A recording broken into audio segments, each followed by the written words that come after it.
Hello foodies, ಇವತ್ತು super ಆಗಿರ್ತಕ್ಕಂಥ mushroom gravy ಮಾಡೋದು ಹೇಗೆ ಅಂತ ನೋಡ್ಕೊಳ್ಳೋಣ ಬನ್ನಿ. ಟೇಸ್ಟ್ ಅಂತೂ ಅದ್ಭುತವಾಗಿರುತ್ತೆ. ಚಪಾತಿ ಪೂರಿ ಜೊತೆಗೆ ಬೆಸ್ಟ್ ಕಾಂಬಿನೇಷನ್ ಅನ್ಬೋದು. ಬನ್ನಿ ತಡ ಮಾಡಿದೆ ರೆಸಿಪಿ ಹೇಗೆ ಮಾಡೋದು ಅಂತ ನೋಡ್ಕೊಳ್ಳೋಣ.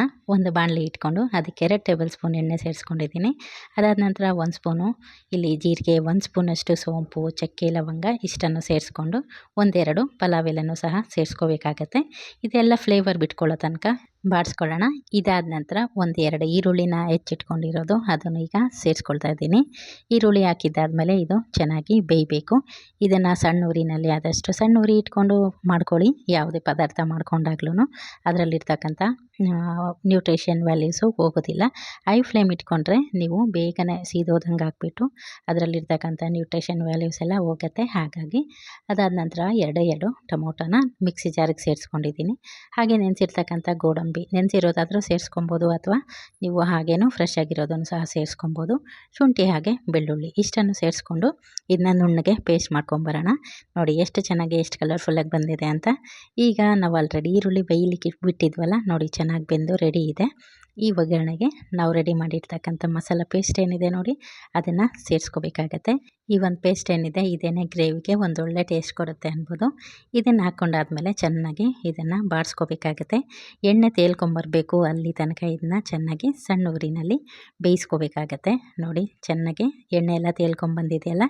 ಈಗ ಇದಕ್ಕೆ ನಾವು ಧನಿಯಾ ಪೌಡರು, ನಂತರ ಗರಂ ಮಸಾಲ, ಹಾಗೆ 1 ಸ್ಪೂನಷ್ಟು ಚಿಲ್ಲಿ ಪೌಡರು, ಹಾಗೆ ಸ್ವಲ್ಪನೇ ಸ್ವಲ್ಪ ಅರಿಶಿನ ಇಷ್ಟನ್ನು ಸಹ ಸೇರಿಸ್ಕೊಂಡು ಚೆನ್ನಾಗಿ ಬಾಡಿಸ್ಕೋಬೇಕಾಗತ್ತೆ.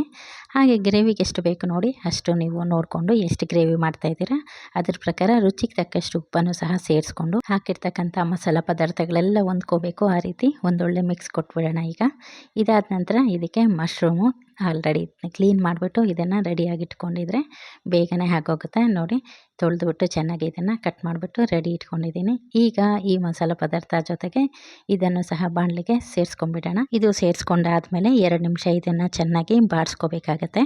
ಹಾಕಿರ್ತಕ್ಕಂಥ ಮಸಾಲ ಜೊತೆಗೆ ಈ ಮಶ್ರೂಮ್ ಅನ್ನೋದು ಆ ಫ್ಲೇವರ್ನೆಲ್ಲ ಹೊಂದ್ಕೋಬೇಕು. ಆ ರೀತಿ ಒಂದೊಳ್ಳೆ ಮಿಕ್ಸ್ ಕೊಡೋಣ. ಹಾಗೆಯೇ ನಾವು ಮಿಕ್ಸಿಯಲ್ಲಿ ರುಬ್ಕೊಂಡಿದ್ವಲ್ಲ ಮಸಾಲ, ಅದೇ ಮಿಕ್ಸಿಗೆ ಸ್ವಲ್ಪ ನೀರನ್ನು ಸೇರಿಸ್ಕೊಂಡು ಆ ನೀರನ್ನು ಇದಕ್ಕೆ ಸೇರಿಸ್ಕೊಂಡ್ಬಿಡೋಣ. ಹೀಗೆ ಮಾಡೋದ್ರಿಂದ ಮಿಕ್ಸಿಯಲ್ಲಿರ್ತಕ್ಕಂಥ ಮಸಾಲೆನೂ ಇದಕ್ಕೆ ಸೇರಿಸ್ದಂಗಾಗತ್ತೆ. ಹಾಗೆ ಗ್ರೇವಿಗೆ ಎಷ್ಟು ನೀರು ಬೇಕು ನೋಡಿ ಅಷ್ಟು ನೀರನ್ನು ಸೇರಿಸ್ಕೊಂಡ್ರೆ ಆಯಿತು. ಸೇರಿಸ್ಕೊಂಡ್ಬಿಟ್ಟು ಇದನ್ನು ಚೆನ್ನಾಗಿ ಕುದಿಲಿಕ್ಕೆ ಬಿಟ್ಟರೆ ಸೂಪರಾಗಿರ್ತಕ್ಕಂಥ ಮಶ್ರೂಮ್ ಗ್ರೇವಿ ರೆಡಿ ಆಗುತ್ತೆ. ಒಮ್ಮೆ ಟ್ರೈ ಮಾಡಿ ನೋಡಿ, ತುಂಬ ಅಂದರೆ ತುಂಬಾ ಟೇಸ್ಟಿಯಾಗಿ ರೆಡಿ ಆಗುತ್ತೆ. ಚಪಾತಿ ಹಾಗೆ ಪೂರಿ ಜೊತೆಗೆ ತುಂಬ ಚೆನ್ನಾಗಿ ಹೊಂದ್ಕೊಳ್ಳುತ್ತೆ. ಯಾವಾಗಲೂ ಚಪಾತಿಗೆ ಏನಪ್ಪ ಸೈಡ್ ಡಿಶ್ ಮಾಡೋದು ಅನ್ಸುತ್ತಲ್ಲ, ಈ ರೀತಿ ಒಮ್ಮೆ ಟ್ರೈ ಮಾಡಿ. ಟೇಸ್ಟ್ ಅಂತೂ ಅದ್ಭುತವಾಗಿರುತ್ತೆ. ಟ್ರೈ ಮಾಡಿ ಆದಮೇಲೆ ರೆಸಿಪಿ ಹೇಗಾಗಿತ್ತು ಅನ್ನೋದು ತಿಳಿಸೋದನ್ನ ಮರಿಬೇಡಿ. Thank you.